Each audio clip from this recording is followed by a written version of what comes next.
A cidade de Odessa, localizada no sul da Ucrânia, foi tomada por um caos inesperado. Uma espessa nuvem de fumaça negra se elevou no horizonte, visível a vários quilômetros de distância, após uma poderosa explosão no porto. O impacto foi tão intenso que alterou a paisagem local, com a destruição de um navio de carga que estava atracado no local. Embora as autoridades ucranianas tenham, inicialmente, afirmado que o navio estava transportando grãos, a versão russa rapidamente desmentiu essa versão, alegando que a embarcação carregava munições e armamentos, essenciais para o apoio das operações militares ucranianas. A força da explosão foi tão grande que sua coluna de fumaça subiu para os céus, marcando um ponto crítico na guerra. Este ataque não foi um incidente isolado, mas sim uma reação direta para ataques com drones realizados pela Ucrânia em território russo. A escalada das provocações levou a Rússia a responder de forma contundente, deixando claro que não toleraria mais ataques desse tipo. Odessa, um ponto estratégico para a logística ucraniana, tornou-se o epicentro de uma ofensiva militar russa que visava não apenas destruir infraestrutura, mas também enviar uma mensagem firme sobre os limites da resistência russa. As autoridades ucranianas, na tentativa de suavizar os danos, continuaram a afirmar que o navio estava carregando alimentos para aliviar a escassez no país. No entanto, imagens da explosão e depoimentos de testemunhas locais mostraram uma realidade bem diferente. A magnitude da explosão foi tamanha que não apenas a embarcação foi destruída, mas também espalhou destroços por toda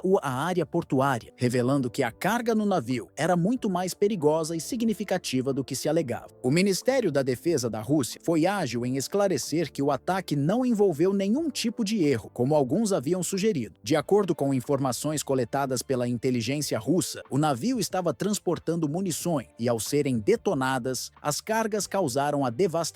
O governo russo apresentou provas substanciais que confirmavam o ataque direcionado a armas disfarçadas sob a fachada de ajuda humanitária, desmentindo as versões iniciais de Kiev. Além do ataque ao navio, a operação russa também incluiu ofensivas a outras instalações militares da Ucrânia, como depósitos de drones e concentrações de tropas. Um dos alvos principais foi um sistema de lançamento múltiplo de foguetes, fornecido pelos Estados Unidos e usado pelas forças ucranianas devido à sua alta precisão. A destruição desse sistema foi uma parte essencial da estratégia russa para enfraquecer a capacidade de defesa ucraniana e desestabilizar ainda mais as operações militares no sul da Ucrânia. O ataque, além de ser uma retaliação militar, teve um caráter simbólico. O fato de ocorrer logo após os ataques ucranianos com drones a Moscou deixou claro que a Rússia via esse ato como uma provocação direta. Ao atingir Odessa, a Rússia não apenas visou um ponto logístico crucial, mas também enviou um sinal para aliados ocidentais da Ucrânia de que qualquer apoio militar à resistência ucraniana poderia ser seriamente comprometido. Gennady Trukhanov, prefeito de Odessa, fez uso de sua conta no Telegram para informar a população sobre os ataques aéreos e o alerta de mais drones na área. A cidade, que já havia sofrido com ataques anteriormente, nunca tinha enfrentado tal nível de destruição. O impacto do ataque alterou completamente o cotidiano de seus habitantes, que se viram em uma situação de vulnerabilidade extrema. Após o ataque, as autoridades ucranianas continuaram insistindo que o navio havia sido usado para transporte de grãos, mas investigações rápidas feitas pela Rússia confirmaram que o navio MJ Pinar estava registrado sob a bandeira de Barbados, o que gerou especulações sobre o envolvimento de potências ocidentais no transporte de armas disfarçadas. Esta revelação levantou questões sobre a transparência dos apoios internacionais à Ucrânia e a natureza das operações de transporte que envolvem países terceiros. Em resposta ao ataque devastador em Odessa, o presidente da Ucrânia, Volodymyr Zelensky, adotou uma postura que gerou um grande debate interno e internacional. Ele decidiu aceitar uma proposta dos Estados Unidos para um cessar-fogo temporário, uma decisão que muitos dentro da Ucrânia e no cenário político global consideraram como uma resposta hesitante que poderia enfraquecer a resistência ucraniana. Zelensky, conhecido por sua postura firme desde o início do conflito, agora se via pressionado por uma situação internacional complexa, onde a continuidade da luta contra as forças russas se chocava com a necessidade de uma pausa para reorganizar o país devastado pela guerra. O cessar-fogo, embora oferecesse uma chance para os ucranianos se reabastecerem e fortalecerem fortalecerem suas defesas, também gerou tensões com várias facções que viam essa medida como uma capitulação, temendo que ela pudesse enfraquecer ainda mais o moral das tropas ucranianas. Essa decisão dividiu a comunidade internacional, com alguns países, especialmente os membros da União Europeia e aliados ocidentais, expressando apoio à ideia de uma negociação de paz, ainda que provisória, para evitar uma escalada ainda maior do conflito. Por outro lado, outras nações, como Polônia e os países bálticos, insistiram em que a Ucrânia deveria continuar sua luta sem concessões, temendo que um cessar-fogo temporário pudesse ser explorado pela Rússia como uma oportunidade para se reorganizar e retomar ofensivas em grande escala. As tensões entre os aliados ocidentais começaram a aumentar, com a opinião pública dividida entre aqueles que priorizavam a paz a todo custo e os que viam a resistência contínua como essencial para a soberania ucraniana. Enquanto isso, a situação no campo de batalha se tornava cada vez mais volátil. A Rússia, longe de recuar, continuava a expandir suas operações, especialmente nas regiões orientais e no sul da Ucrânia, onde forças russas tomaram o controle de cidades-chave e destruíram infraestruturas críticas, dificultando ainda mais a resistência ucraniana. A utilização de drones e ataques aéreos continuava a ser uma tática central para os russos, que conseguiam desestabilizar ainda mais a linha de frente ucraniana. A resistência ucraniana, embora resiliente, enfrentava sérios desafios em manter uma linha de defesa eficiente, já que os ataques russos se intensificavam não apenas no terreno, mas também em termos de guerra cibernética e desinformação, áreas nas quais a Rússia vinha avançando consideravelmente. A decisão de Zelensky também gerou um efeito domínio dentro do governo ucraniano e da população. Se, por um lado, alguns líderes militares ucranianos viam o cessar-fogo como uma oportunidade para reabastecer forças, outros o viam como um sinal de fraqueza. Na população, a aceitação do cessar-fogo foi recebida com reações mistas. Enquanto alguns se sentiam aliviados pela possibilidade de uma pausa nas hostilidades, outros temiam que a Ucrânia estivesse cedendo espaço para os avanços russos. A crescente pressão interna, somada à crescente pressão externa por parte dos aliados e adversários, complicou ainda mais a posição de Zelensky. No cenário internacional, a guerra na Ucrânia havia se transformado em um conflito com repercussões globais significativas. A Rússia não apenas desafia a Ucrânia, mas também um sistema internacional liderado por potências ocidentais que se viam forçadas a reconsiderar suas políticas de segurança e defesa. A OTAN, embora fornecesse apoio indireto à Ucrânia, também enfrentava um dilema estratégico. Qual seria o limite de seu envolvimento? O risco de uma escalada para um conflito direto entre a Rússia e as potências da aliança estava se tornando cada vez mais real. A necessidade de diplomacia, mas também de reafirmação de poder militar, tornava o cenário internacional ainda mais complexo. À medida que o conflito avançava, as semanas seguintes se tornaram um ponto crítico. A Ucrânia precisava não apenas de tempo para reforçar suas defesas e reabastecer suas forças, mas também de um plano claro para garantir que o cessar-fogo não fosse utilizado como uma tática de engano por parte da Rússia. O impacto estratégico de qualquer falha no cessar-fogo poderia redefinir as frentes de batalha e potencialmente levar a uma nova fase no conflito, mais imprevisível e devastadora. As consequências desse conflito continuavam a se espalhar além das fronteiras da Europa Oriental, afetando o comércio global, os mercados de energia e as relações políticas entre as grandes potências mundiais. Com as tensões escalando tanto no campo militar quanto no cenário diplomático, o futuro da região dependia de uma série de fatores, incluindo a postura dos países aliados, a resiliência ucraniana e a habilidade das potências ocidentais em manter uma frente unida. A Ucrânia, por sua vez, enfrentava não só os ataques russos no campo de batalha, mas também uma pressão crescente para equilibrar suas relações internas e externas, garantindo que a resistência continuasse, mesmo diante das divisões políticas e militares internas. O equilíbrio entre a luta pela soberania e as negociações diplomáticas seria determinante para os rumos do conflito e para a estabilidade da região a longo prazo.